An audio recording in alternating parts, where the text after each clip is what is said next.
phonics chart 11. Let's kind of go over it. So together on 3. 1, 2, 3. O says up in shovel. A says up in banana. C says in city. AU says off in faucet. AW says off in saw. EA says E in leaf. EA says in thread. EA says A in steak.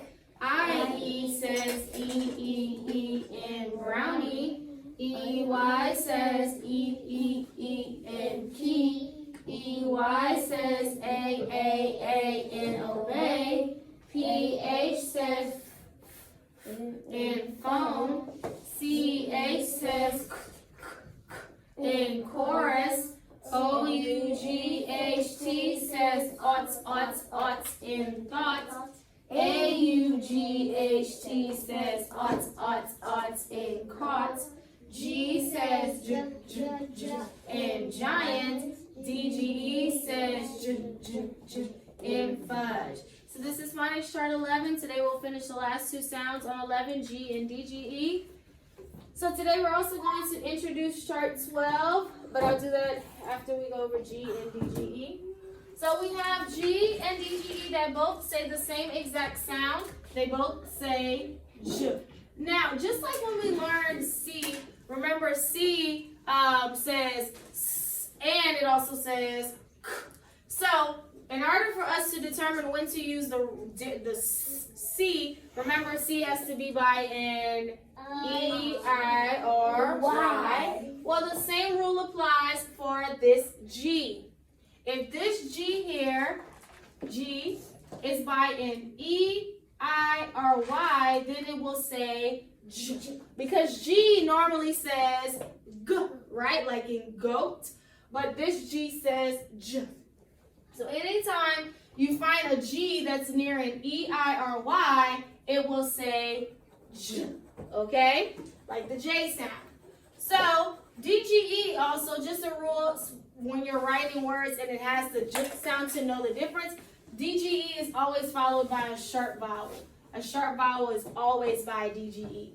So that's a way to keep in mind. Like if I'm saying badge, you hear the J.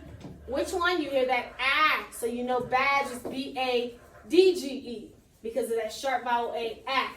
So I have here this word here. So I have a sharp vowel E and special sound DGE. What would the word be? Wedge. Sharp vowel E, so it's going to be with DGE. Now look at this one. I have two vowels, so that's a long A, a silent E. So this is the G. That's by the E. So the word is page. Not peg. Peg. It's page. Next, I have BR. Sharp vowel I. So this is DGE.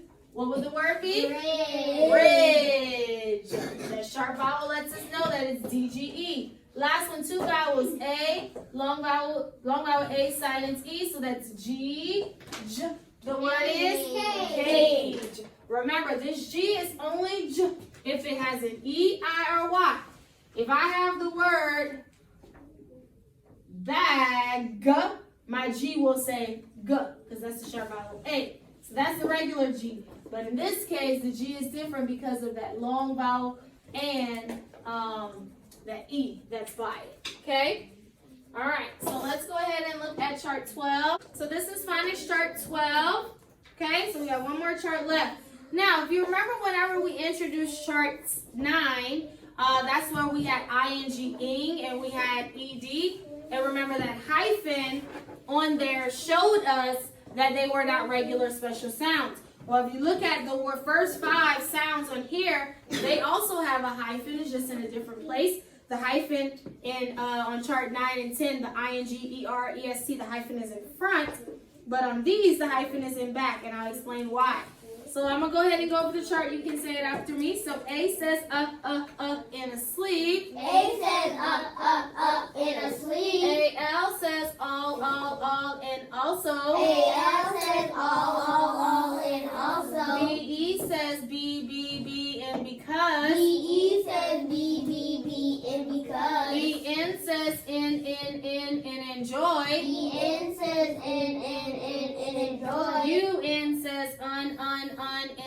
button. UN says un in a button. WR says r and wrinkle. WR says in wrinkle. OULD says ud in could. OULD says in could. AIR says air in hair. AIR says air in hair. U says and push. U says in push. OUGH says up in enough. OUGH says up in enough. OU says up in country. OU says up in country. ARR says air in carry. ARR says air in carry. IRE says ire in fire. IRE says ire in fire. Yeah. Okay? So phonics chart 12. So right here, like I said, these are not special sounds because of that hyphen. It lets us know that this is something different. Okay? So again, whenever we went over chart 9, we were introduced to the suffixes ing, ed, and then on chart 10, erly, en, est, and all of those. So remember, a suffix always went in the end of a word, and in order for it to be a suffix, it has to have what's called a root word. So for example, if I would have the root word kick, and then I add suffix ed to it, it becomes kicked, right? So we learned that already, applying a suffix to a word. Well, these here on chart 12, the hyphen is in a different place. Let me show you so that you can see the difference between the charts so that you know what I'm saying. So on this is chart 10, the hyphen is in front, right? But on chart 12, the hyphen is in the back. So whenever we were learning the suffixes, this hyphen shows us that we're connecting that suffix to the back of a root word. That's why the hyphen is in front. But when it comes to these, which we know they're not suffixes, I'm going to tell you what they are in a second. The hyphen is showing us that we connect it to the front of a word. That's why you can see them all in the front of each word that they're in. These are what we call prefixes. They go in the beginning of a word. So suffixes go at the end, but prefixes start the word. They go at the beginning. They still will attach to a root word, just like suffixes have to attach to a root word. It's just they're in a different place. Suffixes are at the end, prefixes are at the beginning, so you'll have the prefix first that's attaching to a root word. So we do have 5 of them that we'll learn, but today we're only going to do 2 of them. Tomorrow we'll do the other 3. So on chart 12, the first one is A that says in asleep, and AL that says all in also.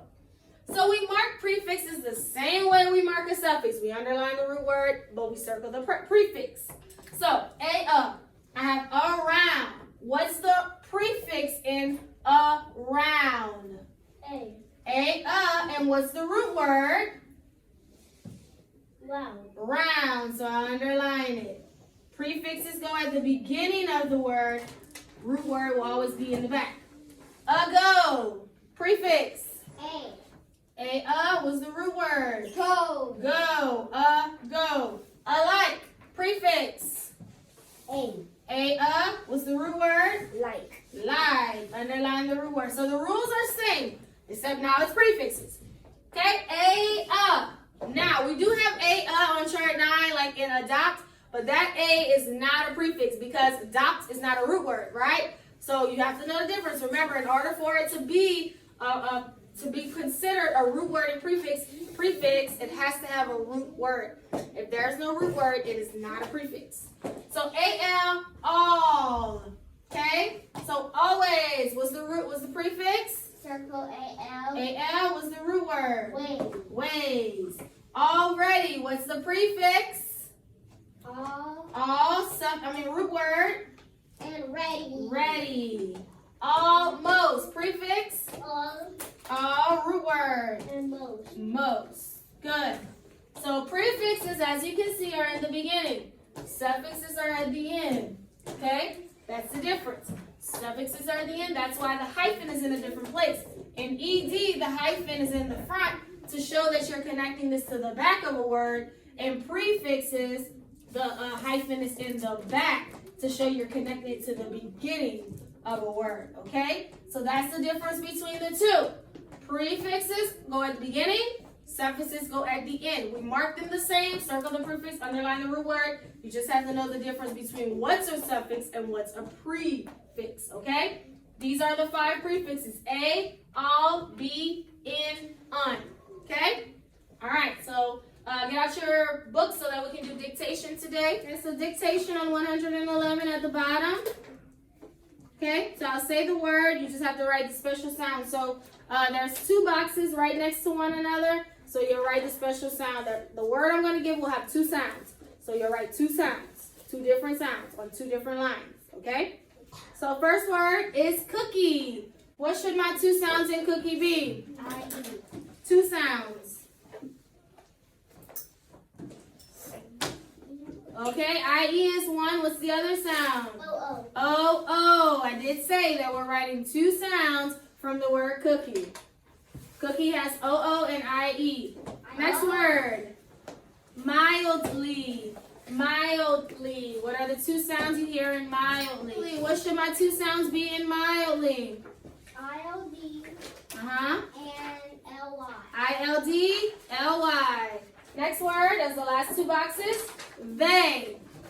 They. What are the 2 sounds in they? They. What should my sounds be in they? T-H-and-E-Y. T-H and E-Y. Okay, let's go ahead and fill in the missing sentence.